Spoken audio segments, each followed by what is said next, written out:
Hello guys, welcome to our channel. Today I am going to show you how to remove YouTube history from iPhone. Okay, so let's get started.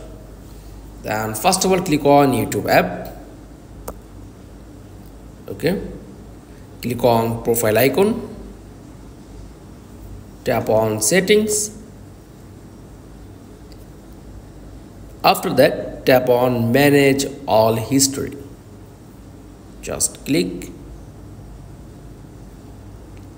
Okay, then show your all history today's. Okay, click on delete, then delete today, then delete all time, then delete custom range. Okay, then tap on delete all time. Okay, then all histories, then deleting now. Okay, then delete, tap on got it, then your all history deleted. No activity, some activity may not appear yet. Okay, that's all. Thanks for watching. Please like, comments and subscribe. Thank you.